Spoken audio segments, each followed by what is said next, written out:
Hello friends, আজকে আমাদের নতুন রেসিপি কাঁচকলার গুলি কাবাব। এই রকম নতুন নতুন রেসিপি দেখার জন্য আমার চ্যানেলটিকে সাবস্ক্রাইব করে পাশে থাকবেন। চলুন ভিডিওটি স্টার্ট করা যাক। রেসিপিটি তৈরি করার জন্য দুটো কাঁচকলা এবং একটা আলু আমি আগে থেকেই সিদ্ধ করে রেখেছি। চলুন হাতের সাহায্যে আলু আর কাঁচকলাগুলোকে মাখিয়ে নিই।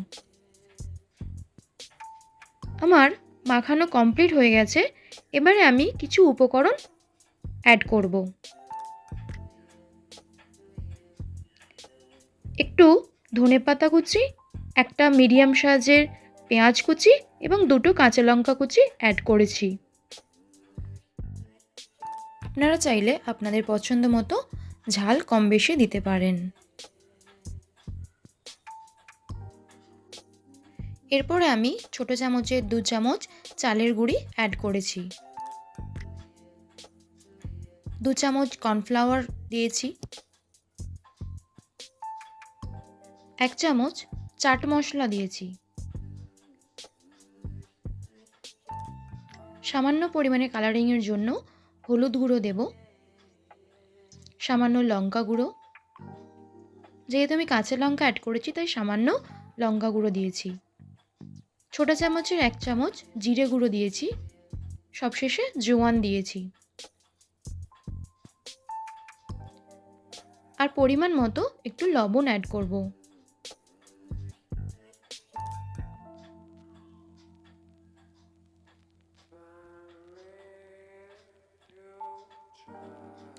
এবারে সব উপকরণগুলো হাতের সাহায্যে ভালোভাবে মাখিয়ে নেব। মাখানো আমার কমপ্লিট হয়ে গেছে। এবারে আমি দুটো হাতে সামান্য পরিমাণে সর্ষের তেল মেখে নিয়ে গোল গোল শেপ দেব। যেহেতু এটি গুলি কাবাব তাই গুলির আকারেই শেপটা দিলে সুন্দর হবে। আপনারা আপনাদের পছন্দ মতো শেপ দিতে পারেন।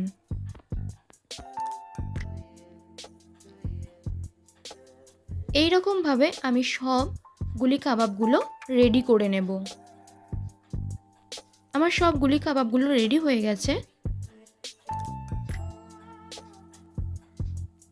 কড়াইতে আমি তেল গরম করতে দিয়েছি।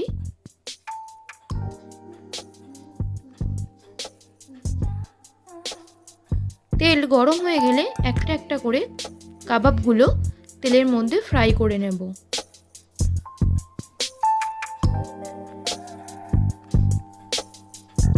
আপনারা যদি আমার এই রান্নাটি পছন্দ করে থাকেন তাহলে অতি অবশ্যই কিন্তু একটা লাইক করবেন। এই রকম নতুন নতুন রেসিপি দেখার জন্য আমার চ্যানেলটি সাবস্ক্রাইব করে পাশে থাকবেন। কাবাবগুলোকে আমরা ভালোভাবে উল্টে পাল্টে ভেজে নেব। এই সময় গ্যাসের আঁচটা কিন্তু মিডিয়াম ফ্লেমেই রাখবেন। হাই হিটে রাখলে কিন্তু কাবাবগুলো ওপরের অংশ ভালোভাবে লাল হয়ে যাবে এবং ভিতরটা কাঁচা থাকবে। তাই মিডিয়াম ফ্লেমে দিয়েই আমরা কাবাবগুলো ভেজে নেব।